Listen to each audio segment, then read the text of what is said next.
It's interesting when I see black women and even black men uh, post statuses regarding dark-skinned people, and they're praising dark-skinned people, and they're saying how much they love black people, primarily dark-skinned.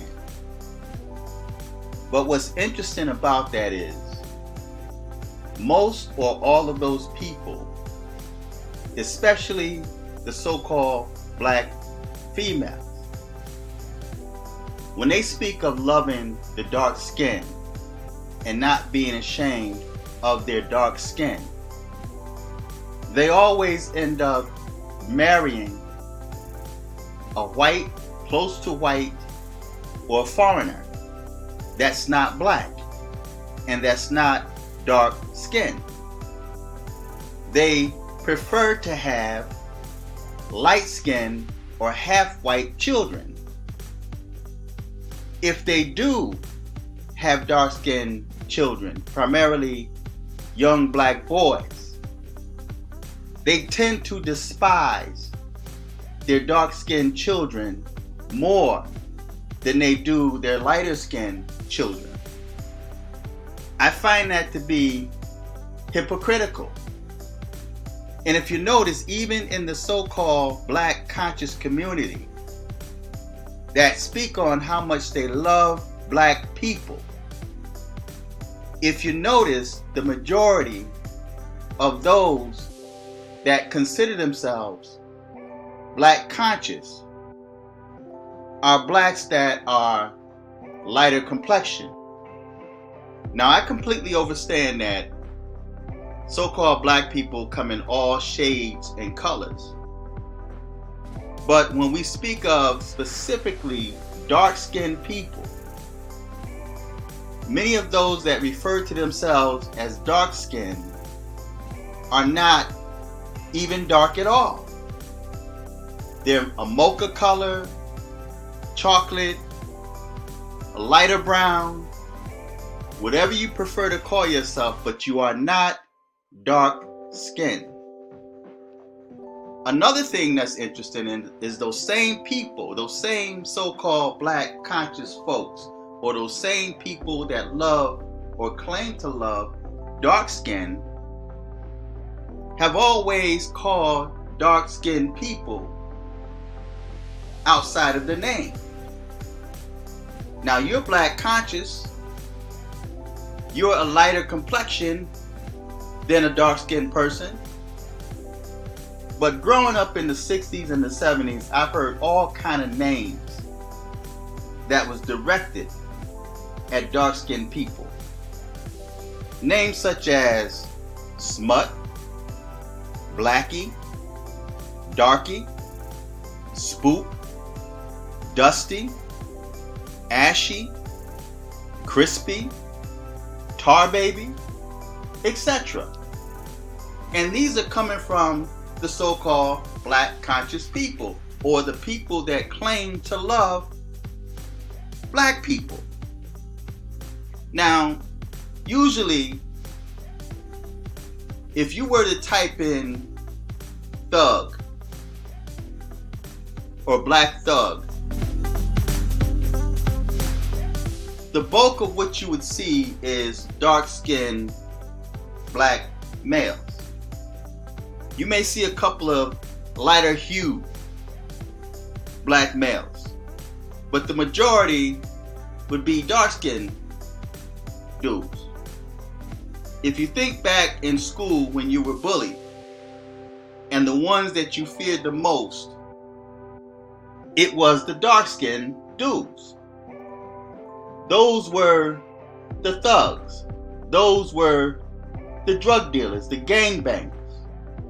Now, I completely understand that you had different races of gang violence, but we're talking about black people. So, dark-skinned black men have developed the image of being criminals that would be quick to snatch a woman's purse, that would be quick to rape a white woman, and when she see him, she would clench her purse. These are darker skinned black men. but they felt a lot more comfortable with the lighter skinned black people. See, colorism has always been around, even in the 60s when I was coming up. So, but when we refer to or look at dark-skinned black women, we tend not to see the beauty in that dark-skinned woman. We may say she's beautiful, but she's earned the reputation of being loud, being violent, being ratchet, aggressive, and masculine. It's like this image that you see on the screen. This is the image of the so-called dark-skinned black woman. The lighter hue black woman is more calm, more feminine. Although we have quite a few ratchet black women that are of all shades of blackness. So I think it's hypocritical when dark-skinned people or so-called black conscious people promote blackness, primarily dark-skinned, but yet refuse to have black children, dark-skinned black children. I recall this young man when he found out his girlfriend was pregnant. He was like not dark-skinned, he was like a brown complexion, but his girlfriend was dark. And he got teased. His so-called friends were saying to him that his child was gonna come out black as shit or black as hell. So they're comparing an innocent infant of being black as hell or black as shit just because of the fact that their mother is a dark-skinned black woman.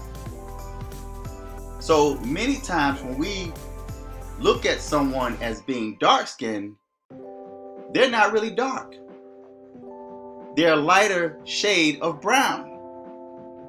But dark-skinned people are the most distrust, and they earn a bad reputation. And many of them, because of the fact that they've been teased most of their lives, and because of the fact that they dislike their blackness, then they lash out on others that they may feel look better and lighter than themselves.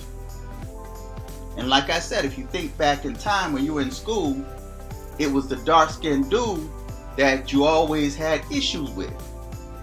He was the troublemaker. In most cases, the troublemaker in school was a dark-skinned dude. And that all stemmed from the hatred that was instilled in him within his own family, coming from his own mother, and lack of father being there. Because then he questions, why is my dad is not here? And then you have the mom that don't like the father, so she takes her hatred out on the son and talk about how she can't stand his black ass, right? So much of that self-hatred comes from the womb. But many of these people that claim to love black people, primarily dark-skinned, are the same people that's quick to, and I'm speaking of black females, dye their skin, wear weave, flowing weave down their back. Now, when I came up in the 60s, you have black women that always criticize white women, always refer to their hair as dog hair. And if their man happened to have a string of white person's hair on his shoulder, she like frown, you got this white woman's, who's been in your car? And it could have just been someone that flew in the air or something, whatever reason, however he got that on him, because he may work around white people all day, right? But they criticize it. But now we're living in a time where it's coming out that the reason why they criticize these white women is because they envy these white women. They envied the white woman's skin. They envied the white woman's hair, and now they're trying to bleach their skin. Mainly Africans. A lot of Africans, if you go into a lot of African stores, you will see them selling so much skin lightening cream to try to get rid of their blackness, their darkness, because they were conditioned to hate themselves. But it's interesting that, and to me it's hypocritical, when you see so-called black conscious people claim they love black people but are quick to criticize dark-skinned people. And like I said, even in the Nation of Islam, if you look at the Nation of Islam, the majority of members of the Nation of Islam that I've noticed personally are light-skinned. Look at the leaders of the Nation of Islam. Louis Farrakhan, even Elijah Muhammad himself. They're all just about white. Now you may have a couple of dark-skinned dudes that rose up the ranks and became speakers, and those are the more radical ones. And they'll end up losing their life in most cases. But I think it's hypocritical for black people to claim that they love black people, but yet hate their dark-skinned children, refuse to give birth, black women refuse to give birth to dark-skinned children, and usually date lighter-skinned dudes or dudes that's outside of their race because they feel that they don't get enough love from their own men. They criticize their own men to date outside of their race, but they claim to love their blackness. Especially these black females that would date outside their race. They believe in swirling, they promote swirling, they talk about how defeated the black man is. But then they will make a video talking about, I'm sporting my natural hair. But wait a minute. That's hypocritical to me, because you claim to love your naturalness, your blackness, but yet you reject blackness, criticize blackness to date whiteness. And you committed your whole YouTube channel to swirling, promoting and messaging to other black women that they should do the same thing. So it's interesting to me. I've always found dark-skinned women to be beautiful. There's a black woman on YouTube, and I'm sure most of y'all have heard of her. Rashida Strober. Now, when I first heard her, I kind of made fun not of her, but the way she expressed herself, because she gave that stereotypical image of dark-skinned black women. She was loud. Rashida Strober, dark-skinned activist, and she wanted to be heard. And I think when you hear a lot of black females, darker-skinned black women, that's loud, that's aggressive, that's violent, that's masculine, in my opinion, they're seeking for attention. They want to be noticed. And although black men find them to be beautiful and that's attracted to them, the issue comes when they're not attractive to themselves. They don't find themselves to be beautiful. So they reject the black man that comes to them because of maybe something that happened in their past. So they put all black men in the same boat. And they tend to criticize black men and start hinting at how they're going to date outside of their race. But I've always felt that Rashida Strober was an attractive woman. I don't think she's ugly at all. But I think that the stereotypical image that she has is what causes her to get the negative response. I understand she's happy about her dark skinnedness, but has she ever dated a white man? Has she ever hinted at dating a white man? Has she ever had interest in a white man? And would she have dark-skinned children? Or would she feel that she want to have lighter skinned children because she don't want her dark skinned children to have to deal or face with what she had to deal with coming up, her own personal experience? So dark skinned women, there are some beautiful dark skinned women out there. And in many cases, because we live in a cruel world, and people can be extremely cruel and evil and mean, and they say mean things. And if you're not strong enough within yourself, if you don't have a strong mind, you will fall prey to that, and you would begin to produce fruit of the seed that they planted within you. They plant a seed of ugliness and unacceptance, and you water that seed and cause that seed to grow in your attitude and in the way you deal with the world. So when you look at the mirror, you see ugliness, but then you would have a black man comes along and say, "You're beautiful," and you can't accept that. You don't believe that, and you think he's saying that just to get inside your pants. You think he just want to use you for sex and then leave you to the curb high and dry as a single parent mom. And if you pay close attention, that's happening across the board, and not just with black men.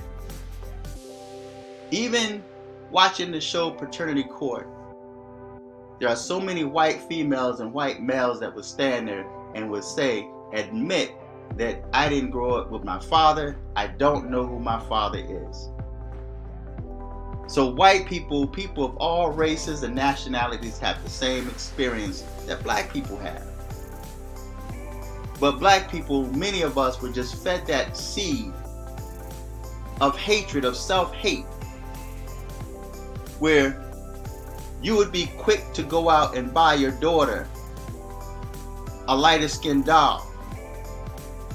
When I take my granddaughter to the store, I'm always encouraging to buy the darker skinned doll, because society is a lot stronger than my voice, because she goes to school, she sees how blacks treat each other, she sees how the black girls treat the white girls versus how she treats the black girls. It's in cartoons, on television. So she's being flooded in the media. She's being flooded with white beauty. So she's got a lot to have to deal with in life just to be able to see goodness and beauty in herself. And it annoys me, and I didn't mean to go here, but it annoys me when I hear black females say that they're going natural and they want their kinky hair. They love their kinky hair. Listen, let me explain something to you. When I grew up, I used to see these commercials that's promoting white hair care products. And they always showed video images, which a lot of black people really didn't pay no mind to that, because they were under the idea that they were the only ones that had kinky hair. But if you look at these commercials, I think one was No More Tears. I don't know if that was a black product or a white product, but they had a little white girl on there when they were combing this white girl's hair, and it was kinky. They were trying to get the kinks out of her hair. Yes, black women have thicker hair. The darkest skinned women have thicker hair. It's a part of that melanin, that richness that's within you. So your hair is going to be thicker. Not kinky, not nappy. Just thick. And usually when you have thicker hair, there's certain combs that will go through the thicker hair. And like white women, and like any other race of women, you're going to have kinks. You ever see white people that allow their hair to kink up and become dreads?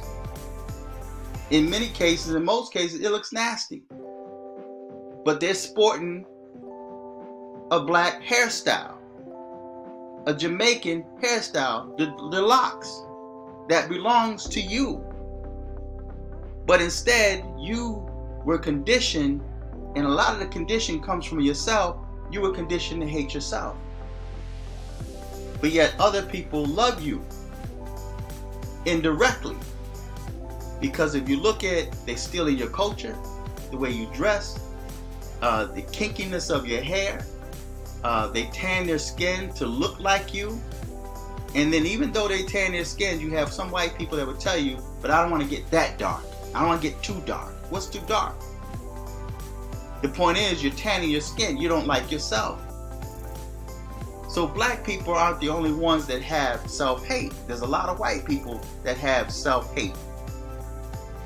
But I just think it's hypocritical blackness when you call yourself conscious, or you claim to be a dark-skinned activist. And I'm not, this is no shots at Rashida Strober, and I'm just speaking in general.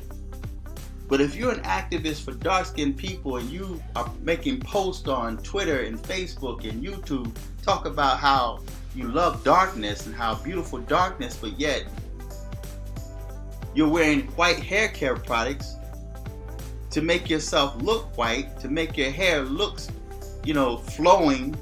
And it's so annoying when I see black females they let their hair hang in their eyes and keep throwing it back like they're white. Or they try to bleach their skin, or they use filters on Facebook to make yourself look white with all these little flowers around your head and a nose like a dog, a red nose, but yet you lighten your skin. To me, that's a sign. And what man would want to be with a woman that hates herself? Unless, of course, he wants to control her. And I think in many cases, that's why you see so many cases where women, primarily women, but primarily black women, are abused, because you open yourself up to abuse when a man sees you have no kind of respect or love for yourself. Whenever you step outside the house, you should be at your most beautiful self. Allow that beautiful spirit to shine within you. Let your whole being just glow. You don't have to hate yourself because you don't look like an Asian woman or an Arab woman or a Brazilian woman. And black women aren't the only ones that's being made to feel that self-hate. Black men deal with that all the time. But we know we have a strong mind to be able to push that to the side. We don't allow that to disturb us in many cases. So just thought I'd make this quick video because I see stuff on Facebook and Twitter and YouTube of black consciousness talking about how much they love black people and dark skin, and you have dark skinned women, and many of these females that think they're dark skinned, they're not dark at all. They're not dark, they're just a different shade of brown. So feedback, tell me what you think, subscribe, click on the Cash App button, and donate to this channel. Until next time, I'm fearless.